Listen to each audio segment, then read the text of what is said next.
Hello students, welcome back to the YouTube channel of Akbar classes. Akbar classes के YouTube channel में आप सबका फिर से स्वागत है। We are discussing classification of matter, class 8 Pearson series. अब इसमें पहले लेक्चर में हमने जो बात की है वो था काइनेटिक मॉलिक्यूलर थ्योरी के बेसिस पे सॉलिड्स में क्या प्रॉपर्टीज़ हो सकती है, लिक्विड में क्या प्रॉपर्टीज़ हो सकती है और गैसेस में क्या प्रॉपर्टीज़ हो सकती है। आई होप आपने सब ने उस लेक्चर को देखा होगा और उसमें जितने सारी चीज़ें बताई गई है उसको समझा होगा। आई थिंक एक चीज़ जो प्रॉपर्टीज़ में डिस्कस करना था डिटेल में वो था free surface. That might be something new for you. Free surface को ऐसा लगता है कि मैंने ठीक से एक्सप्लेन नहीं किया था, तो मैं सोच रहा हूँ कि आज के क्लास को शुरू करने से पहले जो एक लास्ट टॉपिक को रिवाइज़ करना है वो है फ्री सरफेस। अब ये फ्री सरफेस क्या है?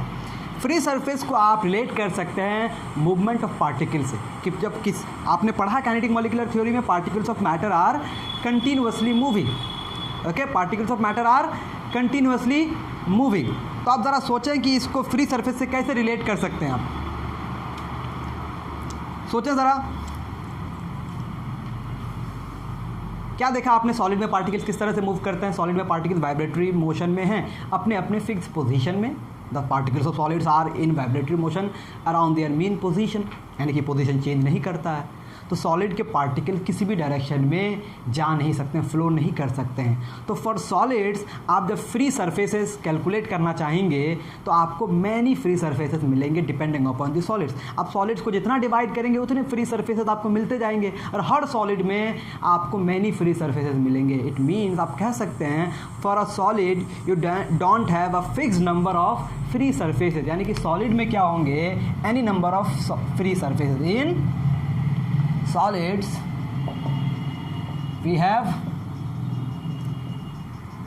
any number of free surfaces because particles are not moving in any particular direction. अब what about the liquids? in liquids आप क्या कहेंगे?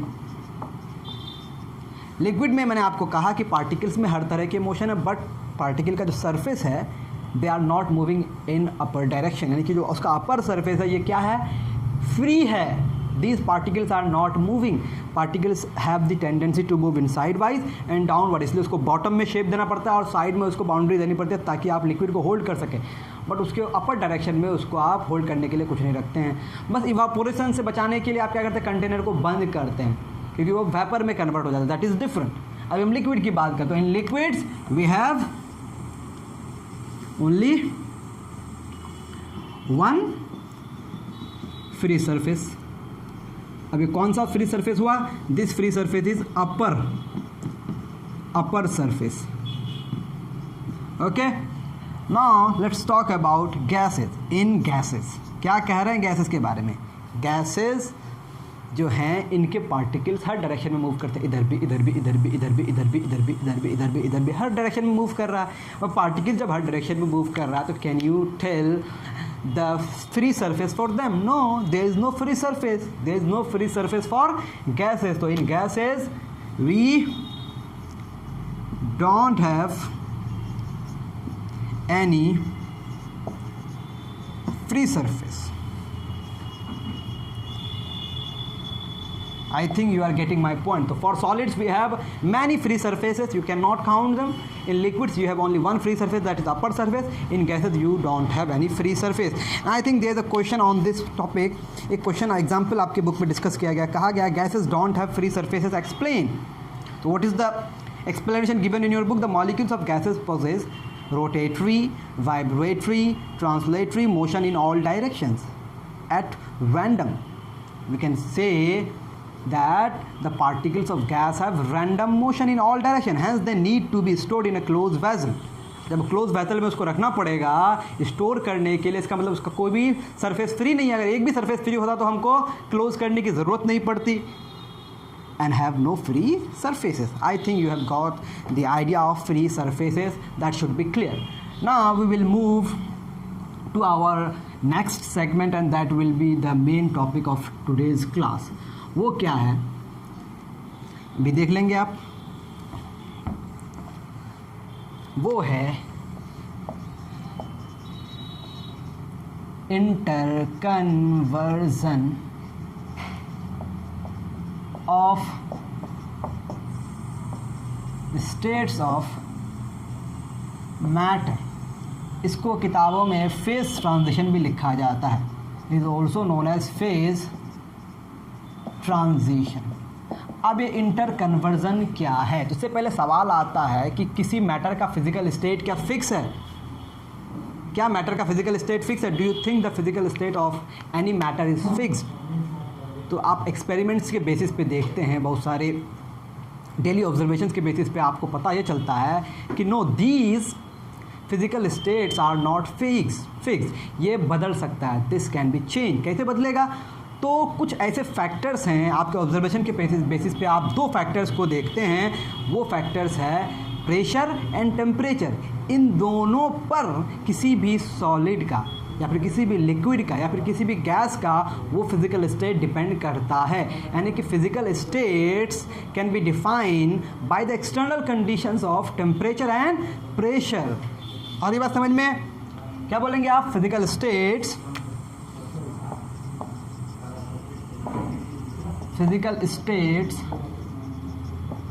can be defined by the external conditions of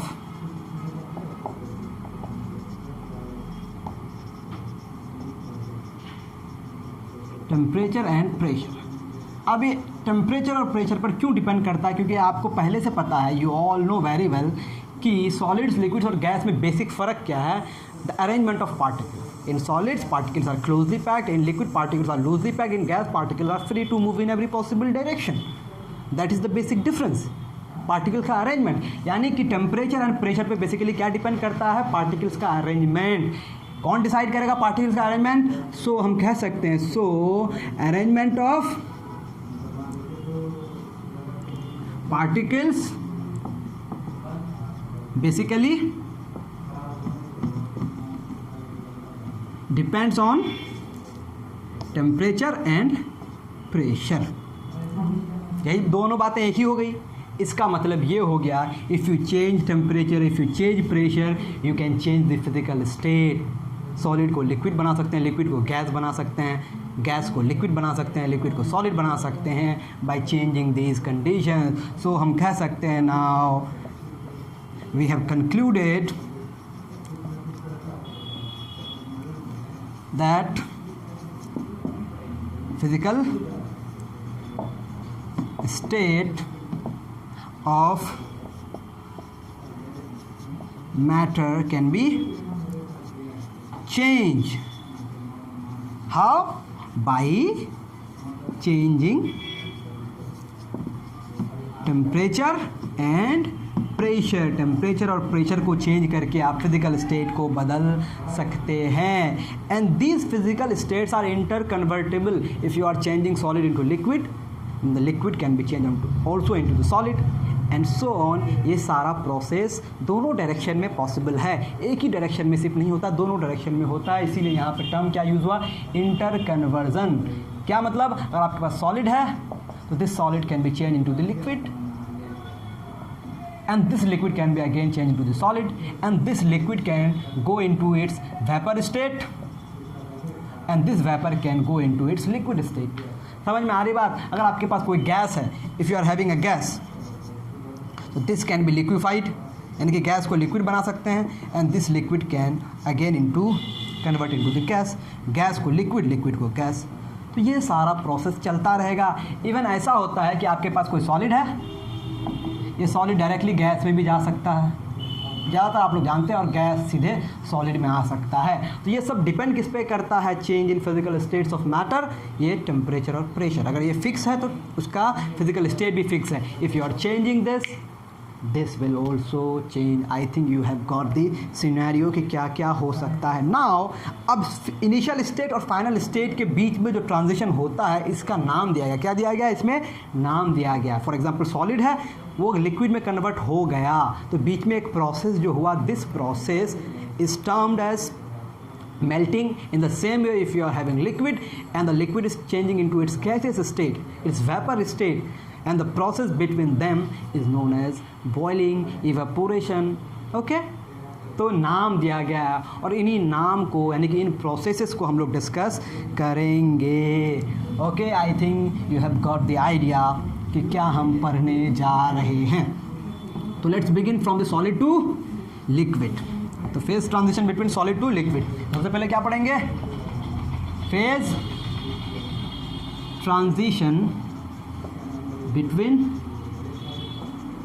solid to, between मतलब दोनों हम देखेंगे, solid to liquid. You are having a solid, ये कहाँ जाएगा? लिक्विड स्टेट में। कब? जब इसको आप हीट करेंगे। ओके, और इस प्रोसेस का क्या नाम है? प्रोसेस को आप क्या बोलेंगे भाई? दिस प्रोसेस इज मेल्टिंग या फिर इसको फ्यूजन कहा जाता है।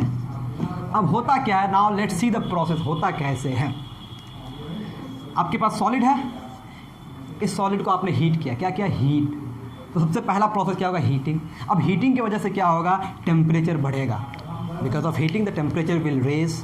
अब टेम्परेचर रेज कर रहा। For example you are having a solid जिसका मेल्टिंग पॉइंट 35 डिग्री सेल्सियस है और आपके पास वो सॉलिड 15 डिग्री सेल्सियस पे था। तो इसको आप हीट करेंगे, इसका टेम्परेचर इधर बढ़ता जाएगा। 35 डिग्री सेल्सियस पे आने के बाद टेम्परेचर क्या हो जाएगा? फिक्स हो जाएगा। Temperature will be fixed. Now further you are heating, अभी भी आप हीट कर रहे हैं। नाउ दिस हीट विल जो आप हीट आप देंगे, ये हीट इस सॉलिड को इस लिक्विड में कन्वर्ट करेगा। मैंने क्या कहा कि उस लिक्विड सॉलिड आपके पास 15 डिग्री सेल्सियस पे था, 35 डिग्री सेल्सियस पे उसको क्या करना है? मेल्ट करना है। तो आप इसको हीट करेंगे तो टेम्परेचर बढ़ के कहाँ तक जाएगा? 35 डिग्री सेल्सियस तक। Now on reaching 35 degree Celsius still you are supplying heat, but this heat is not raising the temperature. Instead of raising the temperature it is breaking the intermolecular force of attraction and hence solid is changing into its liquid state. Now this heat at 35 degree Celsius, I am taking an imaginary solid जिसका melting point कितना है? 35 degree Celsius है। तो ये heat क्या कहलाएगा? Latent heat. क्या कहलाएगा? Latent heat. तो आपके पास क्या क्या कॉन्सेप्ट आ गया? एक कॉन्सेप्ट आया कि सॉलिड से लिक्विड में जब चेंज हो रहा है वो टेम्परेचर फिक्स है and this very temperature is called melting point. और इस मेल्टिंग पॉइंट पे जो आप हीट दे रहे हैं वो हीट क्या कहलाया? Latent heat. क्या कहलाया? Latent heat. और इस लेटेंट हीट का काम क्या है? Use for phase transition. Use for phase transition. कब? At melting point. At, I think you are getting my point. समझ में आ रही बात? What is melting point? The temperature at which any solid changes into its liquid state and at that temperature the supplied heat is known as latent heat. इसी को आप क्या बोलेंगे? Latent heat. Now suppose you are having 1 kilogram of solid. अगर आपके पास 1 kilogram solid हो जाए तो दिस लेटेंट हीट को आप क्या बोलेंगे? अगर ये पूरी तरह से लिक्विड में कन्वर्ट हो रहा हो, यानी कि आपके पास 1 किलोग्राम सॉलिड है और ये 1 किलोग्राम लिक्विड में कन्वर्ट हो गया उसके मेल्टिंग पॉइंट पे, उस वक्त जो आपने लेटेंट हीट दिया उस लेटेंट हीट का नाम हो जाता है लेटेंट हीट ऑफ मेल्टिंग। बस टर्मिनोलॉजीज क्लियर रखिए। क्या क्या बातें हो गई? सॉलिड से लिक्विड बनना मेल्टिंग, जिस टेम्परेचर पे हो रहा है मेल्टिंग पॉइंट उस टेम्परेचर में जो हीट दे रहे हैं वो क्या कहलाया? लेटेंट हीट कहलाया। Sorry, what am I writing? Latent melting point of melting नहीं, latent heat of fusion. Okay, solid से लिक्विड बना मेल्टिंग, जिस टेम्परेचर पे हो रहा है मेल्टिंग पॉइंट, जो उस टेम्परेचर पे हीट दिया जा रहा है लेटेंट हीट। अगर वो सॉलिड 1 किलोग्राम हो गया तो उसका नाम हो जाएगा latent heat of fusion. I think you have got all the concept right now. अब इसमें कुछ बचा? अब अगर ये लिक्विड किस में कन्वर्ट हो? सॉलिड में। तो मान लेते 35 डिग्री सेल्सियस में था वो, या फिर उससे और आगे था, मान लेते हैं 45 डिग्री सेल्सियस पे था। तो ये कब आके फिर से सॉलिड बनेगा? तो 35 डिग्री सेल्सियस पे इसको टेम्परेचर को घटाएंगे, यानी कि कूल करना शुरू करेंगे। क्या करना शुरू करेंगे? कूल। जब कूल करेंगे और 35 डिग्री सेल्सियस तक पहुंच जाएगा, इसके बाद इसका टेम्परेचर घटेगा नहीं। फर्दर जो कूल करेंगे यानी कि फर्दर जो हीट रिलीज करेंगे वो क्या करेगा? लिक्विड को सॉलिड में कन्वर्ट होने में यूज़ हो जाएगा। लेकिन इधर जो प्रोसेस होगा ना, ये प्रोसेस सॉलिड से लिक्विड से जो आपका सॉलिड बनेगा ये प्रोसेस कहलाएगा फ्रीजिंग। क्या कहलाएगा? फ्रीजिंग। ओके, अब ये फ्रीजिंग जिस टेम्परेचर पे होगा वो कहलाएगा फ्रीजिंग पॉइंट। क्या कहलाएगा? Freezing point. अब इस फ्रीजिंग पॉइंट पे जो हीट रिलीज हो रही है वो कहलाएगा लेटेंट हीट। तो इसका मतलब ये हो गया लेटेंट हीट सिर्फ देना नहीं, लेटेंट हीट लेना भी है। लेटेंट हीट अगर रिलीज अगर हो रहा है तब भी लेटेंट हीट है, अब जब दिया जा रहा है तब भी लेटेंट हीट है, लेकिन उसके लिए टेम्परेचर फिक्स होता है। तो latent heat is only defined at a fixed temperature. पूरा क्लियर हो गया मामला। अब एक एग्जांपल लेते हैं हम लोग आइस का। किसका लेते हैं? आइस एंड वाटर का। Let's take an example of ice and water. इसी से हम लोग समझेंगे। मान लेते हैं आपके पास आइस है और वाटर है, और आप सबको पता है आइस को पिघलाएंगे और आइस का क्या होगा आपके पास? Melting point. तो आप सबको पता है melting point of ice is how much? 0 degree Celsius. और वाटर का फ्रीजिंग पॉइंट भी कितना है? Freezing point of water is also 0 degree Celsius. How is this possible कि 0 डिग्री सेल्सियस पे आइस वाटर में कन्वर्ट हो जाएगा और 0 डिग्री सेल्सियस में वाटर आइस में कन्वर्ट हो जाएगा? तो यहीं पे बात आती है लेटेंट हीट की। किसकी? लेटेंट हीट की। अब लेटेंट हीट अगर 0 डिग्री सेल्सियस में, अगर 0 डिग्री सेल्सियस में आइस में दिया जाए तो प्रोसेस इधर जाएगा। अगर वाटर से 0 डिग्री सेल्सियस में लेटेंट हीट निकाला जाए तो प्रोसेस इधर जाएगा। समझ में आ रही बात? तो फॉर आइस 0 डिग्री सेल्सियस में आपको क्या करना पड़ेगा? लेटेंट हीट देना पड़ेगा। फॉर वाटर 0 डिग्री सेल्सियस में लेटेंट हीट लेना पड़ेगा। यानी कि लिक्विड से सॉलिड में कन्वर्ट होने के लिए लेटेंट हीट रिलीज हीट है। समझ में आ रही बात? सॉलिड लिक्विड से अगर सॉलिड में जाना है तब यहाँ जो लेटेंट हीट होगा वो क्या होगा? Released heat. क्या होगा? Released heat. ओके, अगर आपके पास सॉलिड है और इसको लिक्विड में जाना है तब आपका लेटेंट हीट क्या कहलाएगा? Absorb heat.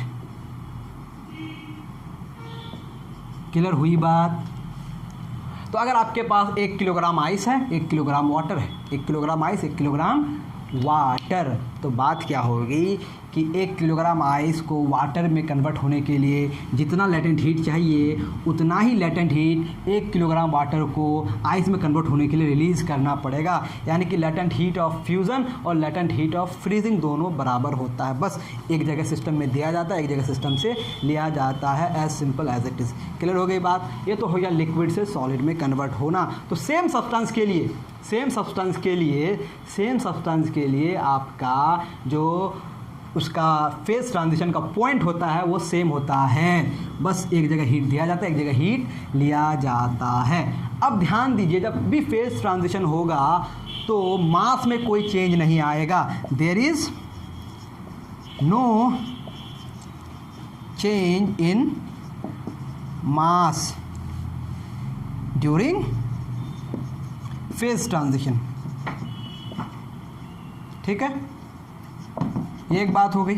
जब फेज ट्रांजिशन होगा तो मास क्या रहेगा? कांस्टेंट रहेगा। यानी कि जितना मास इधर है उतना मास इधर है। यानी कि 1 किलोग्राम अगर इधर कन्वर्ट हुआ तो 1 किलोग्राम वाटर ही बनेगा, इससे ज़्यादा कम नहीं बनेगा। 1 किलोग्राम ये है तो 1 किलोग्राम वो है, 1 किलोग्राम वो है तो 1 किलोग्राम ये है। यानी कि पूरा कन्वर्जन के बाद मास में कोई चेंज नहीं आता। There is no change in mass after phase transition. During तो नहीं लिखेंगे, लिखेंगे आफ्टर। ठीक है, क्लियर हो गई बात? फेज ट्रांजिशन में कोई मास में चेंज नहीं आता है। अब एक और चीज़ है जो चेंज नहीं होता, जैसे आइस है, आइस में भी H2O मॉलिक्यूल्स होंगे, वाटर में भी H2O मॉलिक्यूल्स होंगे। And this H2O is what? This is the molecular composition of water. तो मॉलिक्यूलर कंपोजिशन भी नहीं बदलता है। तो there is no change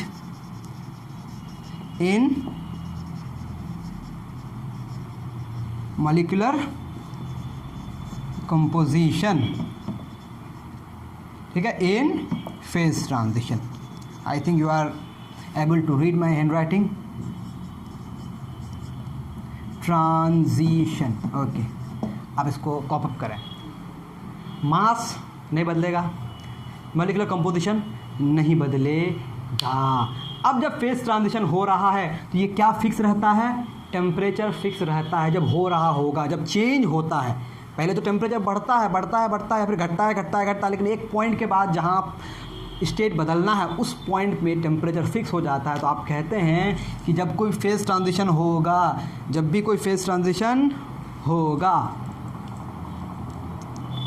when there will be a phase transition there will be no change in the temperature। समझ में आ रही है बात? जब भी कोई फेज ट्रांजिशन होगा टेम्परेचर में कोई चेंज नहीं आएगा। तो कहाँ लिख दूँ मैं? चलिए लेट मी रेज दिस। क्या निकल के आई बात? Conclusion, during phase transition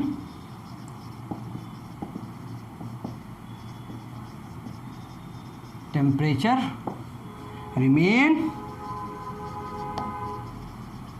constant. क्यों? क्योंकि इस टेम्परेचर में जो हीट दिया जाता है वो क्या हो जाता है? फेज ट्रांजिशन में कन्वर्ट हो जाता है, यानी कि वो इंटरमॉलिक्यूलर फोर्स ऑफ अट्रैक्शन का तो बनाने में काम आ जाता है या तो ब्रेक करने में काम आ जाता है। आई think you have got my point. अगर अभी भी समझ में नहीं आया तो आप अपनी किताब को एक बार पढ़ेंगे और पढ़ने के बाद अगर समझ आ जाए फिर मुझे ज़रूर बताएंगे। ओके, अब ये मेल्टिंग पॉइंट जो है ये डिपेंड किस पे करता है? On what factors this melting point depends. तो आपके पास दो तरह के सॉलिड्स होते हैं जनरली। सॉलिड्स कितने तरह के होते हैं? You are having two types of solids. तो जब तक हम सॉलिड के टाइप्स नहीं समझेंगे उससे पहले हम ये नहीं समझ सकते हैं कि उसका मेल्टिंग पॉइंट किस किस पे डिपेंड करता है। तो फैक्टर्स जो हैं वो कौन कौन से हैं? Factors affecting melting point of solids. Solids के मेल्टिंग पॉइंट को कौन बदलता है? ओके, ये जितने सारे चेंजेस हो रहे हैं फेज ट्रांजिशन, रिमेंबर ये सारे फेज ट्रांजिशन एटमॉस्फेरिक प्रेशर में हो रहा है। प्रेशर फिक्स है, सिर्फ टेम्परेचर को बढ़ा घटा रहे हैं, क्योंकि हम लोग प्रेशर का इफेक्ट नहीं देख पाते हैं ना जनरली, किस पे? किसी सॉलिड पे या किसी लिक्विड पे, इसलिए हम लोग प्रेशर को कांस्टेंट रख के काम करते हैं। जब गैस का कंडीशन आता है तब हम लोग प्रेशर को बदलते हैं। I think you are getting my point. तो अभी प्रेशर कांस्टेंट था, ठीक है। अब क्या प्रेशर का इफेक्ट मेल्टिंग पॉइंट पे हो सकता है? तो ऑफ कोर्स हो सकता है। जब कोई सॉलिड मेल्ट करता है तो जाहिर सी बात है उसका वॉल्यूम बढ़ता है, वॉल्यूम बढ़ता है, जनरली ऐसा होता है। लेकिन दो तरह के सॉलिड्स जनरली पाए जाते हैं। सॉलिड्स कितने तरह के होते हैं? For solids which expand on melting. अब मेल्ट करने पर जो एक्सपेंड करता है जनरली यही होता है। For solids which expand on melting. इसके लिए अगर आप प्रेशर को बढ़ाएंगे, प्रेशर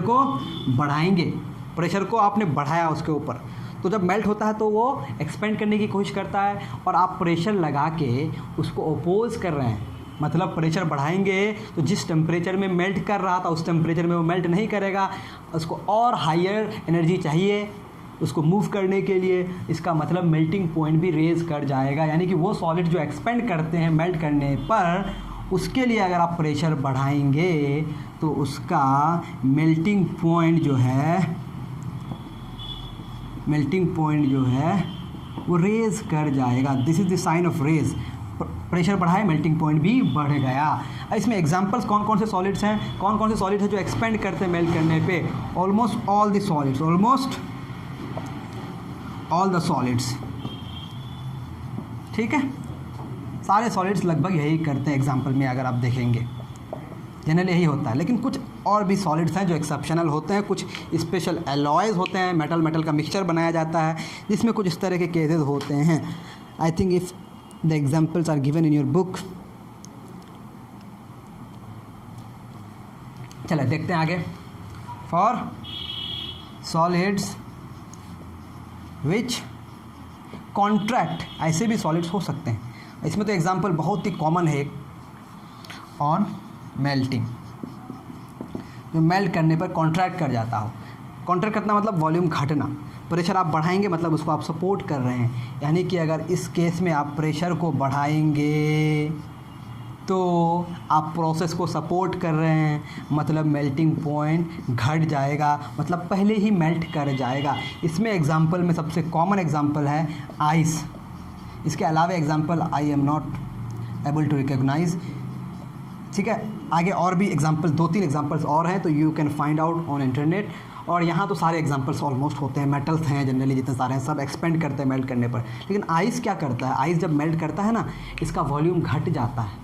यू नो दिस कि आइस क्यूब्स वाटर में फ्लोट करता है। क्यों? क्योंकि दोनों की डेंसिटी में फ़र्क है। किस पे फ्लोट कर रहा है? वाटर में। कौन फ्लोट कर रहा है? आइस। इसका मतलब आइस की डेंसिटी कम है, वाटर की डेंसिटी ज़्यादा है। जिसकी डेंसिटी ज़्यादा है वो क्या है? कॉम्प्रेस्ड हैं। तो आइस जब मेल्ट कर रहा है तो उसकी डेंसिटी बढ़ जाती है, मतलब उसमें प्रेशर बढ़ाएंगे तो उसका मेल्टिंग पॉइंट घट जाएगा। क्लियर हो गई बात? तो ये सारी बातें थी रिगार्डिंग सॉलिड टू लिक्विड। अब लिक्विड टू गैस हम लोग और जो चीज़ें हैं इसको अलग दूसरे पार्ट में कर लेंगे। आज के लिए इतना ही। Thank you very much.